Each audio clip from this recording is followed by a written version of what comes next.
नमस्कार, बिजनौर तक में आपका स्वागत है। अनलॉक 1 में लगातार कोरोना मरीजों की संख्या बढ़ती जा रही है।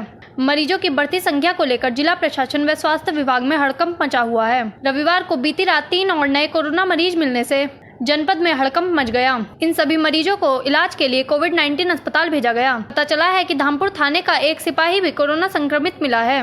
यह सिपाही अपने घर पर ही रह रहा था, तभी पता चला कि सिपाही भी कोरोना संक्रमित है। सिपाही में कोरोना की पुष्टि होने पर पुलिस विभाग में हड़कंप मच गया। कोतवाली देहात थाना क्षेत्र बरूकी के पास फरीदपुर निजाम का एक व्यक्ति की भी कोरोना पॉजिटिव रिपोर्ट आई है। ये रिपोर्ट आने के बाद गांव में हड़कंप मच गया। युवक गाजियाबाद की एक कंपनी में जॉब करता था। अचानक उसकी तबीयत खराब हो जाने के कारण वह गाजियाबाद से अपने घर लौट रहा था। उसकी वहां पर जांच के सैंपल हुए थे। जैसे ही जांच के सैंपल की रिपोर्ट पॉजिटिव आई तो युवक को रात में एम्बुलेंस द्वारा बिजनौर भर्ती कराया गया। कोतवाली देहात क्षेत्र में यह पहला कोरोना पॉजिटिव मरीज मिला है, जिससे ग्रामीणों सहित कस्बा वासियों में दहशत का माहौल है। उधर धामपुर क्षेत्र का भी एक सिपाही कोरोना संक्रमित पाया गया है। जनपद बिजनौर में बीती रात 3 कोरोना के नए मरीज मिलने से स्वास्थ्य विभाग में हड़कंप मचा हुआ है। देखे जाए तो कोरोना ने लगभग 225 लोगों को अपनी चपेट में ले लिया है, जबकि 5 लोग कोरोना से जंग भी हार चुके हैं तथा 193 लोग कोरोना को हराकर अपने घर भी लौट गए हैं। अब बिजनौर में कोरोना की एक्टिव संख्या 27 हो चुकी है। धामपुर थाने में मिला 40 वर्षीय सिपाही ड्राइवर पद पर कार्यरत है, जिसकी कोरोना रिपोर्ट पॉजिटिव आने से धामपुर में पुलिस विभाग में जबरदस्त हड़कंप मच गया। सूचना मिलते ही स्वास्थ्य विभाग की टीम रात में ही धामपुर कोतवाली पहुंची और पुलिसकर्मी को अपने साथ उपचार के लिए आइसोलेट वार्ड ले गई। धामपुर कोतवाली की आवासीय कॉलोनी में रह रहे अन्य पुलिसकर्मियों और उनके परिजनों को होम क्वारंटीन रहने के निर्देश दिए गए हैं। साथ ही धामपुर थाना व उसके आसपास 250 मीटर तक के क्षेत्र को सील करने की तैयारी में स्थानीय प्रशासन जुट गया है। धामपुर से दिनेश प्रजापति की रिपोर्ट। सर, धामपुर में 3 कोरोना पॉजिटिव मिले हैं, क्या कुछ कहना है सर? हाँ, 3 केस आए हैं ब्लॉक धामपुर के अंतर्गत, जिसमें एक तो कोतवाली धामपुर का केस है सचिन, जो कोतवाल साहब का ड्राइवर है। दूसरा केस सरकला चकराजमल का है, कुड़िया नाम की महिला है जो कुछ दिन पहले दिल्ली से आई थी। और तीसरा केस हमारा गांव है राम साहब वाला, वहाँ पे फ़हीम नाम का व्यक्ति है जो कुछ दिन पहले मुंबई से आया था। परसों इनके सबके सैंपल कराए गए थे और कल सूचना मिली कि पॉजिटिव है। इनको जो है सुहेड़ी बिजनौर में आइसोलेशन वार्ड में भर्ती करा दिया गया है और इनकी कॉन्टैक्ट की लिस्ट बनाई जा रही है। इनके मोस्ट प्रोबेबली कल सभी के सैंपल कराए गए।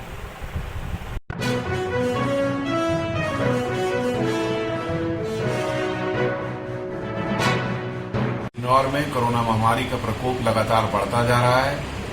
संक्रमण के फैलाव को रोकने के लिए ज़्यादा एहतियात बरतने की ज़रूरत है। 6 जुलाई से सावन माह की कांवड़ चलने लगती है। इस बार महामारी के बढ़ते प्रकोप को और इसके संक्रमण को रोकने के लिए कांवड़ यात्रा को स्थगित करने का निर्णय लिया गया है। अतः सभी श्रद्धालुओं से अनुरोध है कि इस वर्ष कांवड़ लेकर यात्रा ना करें।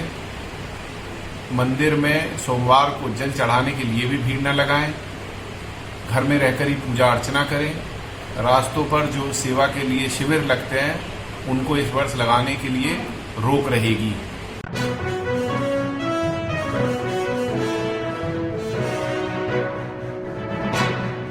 नमस्कार, बिजनौर तक में आपका स्वागत है। पुलिस अधीक्षक बिजनौर संजीव त्यागी के निर्देशन में क्षेत्राधिकारी अफजलगढ़ महेश कुमार द्वारा जनता को नशीले पदार्थों के दुरुपयोग और अवैध नशा व्यापार के विरुद्ध नशा मुक्ति अभियान के तहत युवाओं को जागरूक कर नशा न करने की अपील की गई। तो वहीं पुलिस अधीक्षक कार्यालय पर स्वास्थ्य विभाग द्वारा कैंप लगाकर कोरोना महामारी से बचाव के प्रति जागरूक भी किया गया।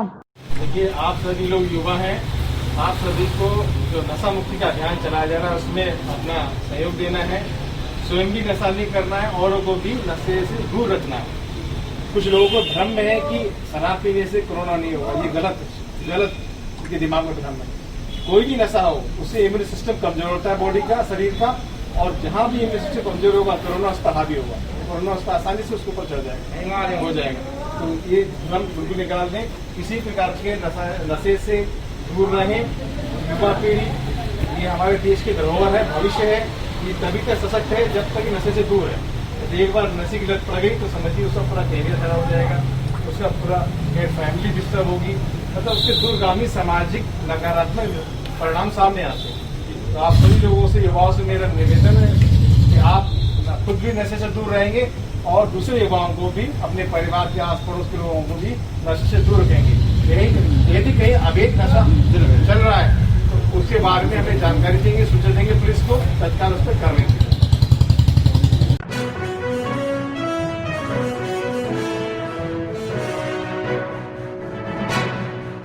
नमस्कार, बिजनौर तक में आपका स्वागत है। आदर्श नगर पंचायत झालू में मच्छरों के बढ़ते प्रकोप व संक्रमित बीमारियों की रोकथाम हेतु झालू चेयरमैन ने ब्लीचिंग पाउडर तथा कीटनाशक फॉगिंग अभियान चलवाया।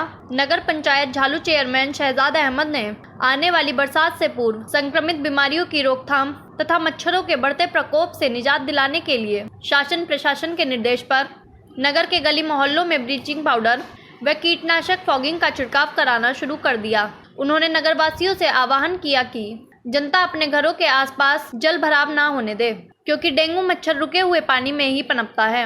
हमारा भी प्रयास है कि नगर में साफ सफाई, कचरा निस्तारण, जल भराव रोकने तथा शुद्ध पेयजल की समुचित व्यवस्था हो और बरसात से होने वाली संक्रमित बीमारियों से जनता को सुरक्षित रखा जा सके। उन्होंने जनता से आह्वान किया कि कोरोना काल में डेंगू को नजरअंदाज न करें। जागरूकता से ही संक्रमित बीमारियों व कोरोना वायरस से बचाव संभव है। चेयरमैन शहजाद अहमद ने बताया कि आने वाली बरसात को देखते हुए नाली व नालों को साफ कराया जा रहा है, जिससे मच्छर न पनप सके। जनता भी अपने घरों के आसपास पानी न भरने दे और घरों का कूड़ा कचरा गाड़ी में ही डाले। बाहर सड़कों पर कूड़ा डालने से बचे, तभी हम संक्रमित बीमारियों से सुरक्षित रह सकते हैं। झालू से रिजवान सिद्दीकी की रिपोर्ट। चेयरमैन साहब, जैसे बरसात का मौसम आने वाला है, आपने नगर में क्या व्यवस्थाएं कराई? देखिए, जैसा कि वक्त आ रहा है बरसात का, उसको देखते हुए हमने जितने भी हमारे संक्रमण लोगों के लिए रोकथाम के लिए हमने ब्लीचिंग पाउडर और फॉगिंग मशीन चलवाई है नगर के अंदर, हर गली मोहल्ले के अंदर, जिससे कि इसके अंदर बीमारी ना कोई पैदा हो।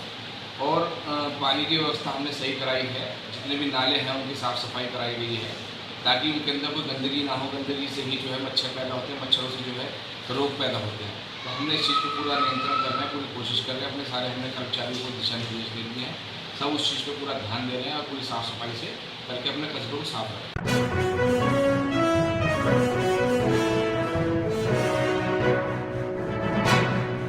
नमस्कार, बिजनौर तक में आपका स्वागत है। नांगल सोती में वन विभाग द्वारा किसानों का उत्पीड़न को लेकर भारतीय किसान यूनियन ने गंगा मंदिर पर पंचायत कर वन विभाग के खिलाफ मोर्चा खोला। कार्यकर्ताओं ने कहा कि जो किसान 50 सालों से यहां पर खेती कर अपना व अपने परिवार का पालन पोषण कर रहे हैं, वन विभाग द्वारा खेती उजाड़कर किसानों पर मुकदमा दर्ज उत्पीड़न किया जा रहा है। इस संबंध में किसानों ने परेशान होकर भारतीय किसान यूनियन के बैनर तले पंचायत की।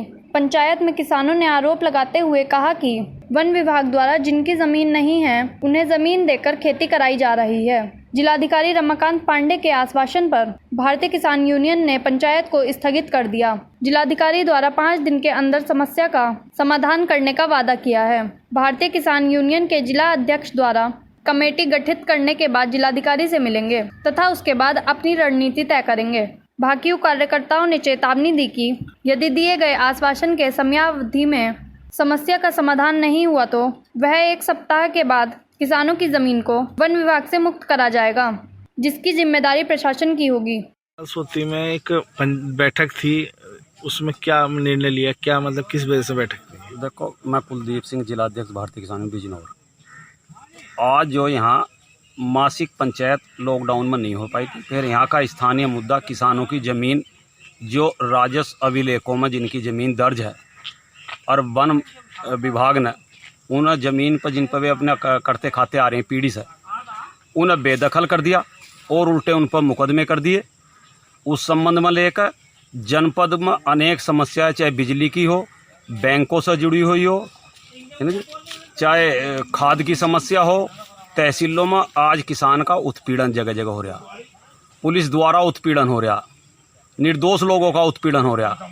ऐसे हालात में यहाँ अपने कार्यकर्ताओं की मीटिंग बुलाई और उसमें अगली रणनीति पर विचार करा गया कि ये उत्पीड़न अगर इस तरीके चला तो भारतीय किसान यूनियन सहन नहीं करेगी।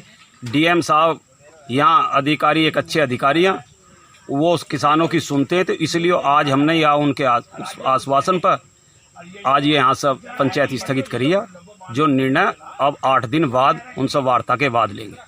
अच्छा, क्या मतलब जो यहाँ के किसान थे उनको क्या आश्वासन दे दिया गया कि आपकी ज़मीन का? नहीं, उनकी जमीन है, वे मालिक अपनी जमीन के, उस मालिक का ना हक जो राजस्व विभाग में भी दर्ज है, राजस्व विभाग का नक्शा सारा उन्हें बता रहा है कि आपकी ये जमीन है, उनकी जमीन है, जो जमीन है वे मालिक है, उनकी साथ भारतीय किसान में खड़ी है। अगर कहीं ऐसा मामला तो उन्हें काबिज भी कराएंगे और उनकी जमीन है, ये तो कोई मुद्दा ही नहीं है। तो जैसे डीएम साहब ने 5 दिन का समय दिया तो उसके बाद क्या रणनीति होगी? हमें उम्मीद है डीएम साहब से कि अच्छे अधिकारी हैं, वो सुनते हैं तो इसमें कोई ना कोई समाधान निकलेगा। नहीं वो होता तो उसके बाद निर्णय लेकर अगली कार्रवाई भारतीय किसान करेगी।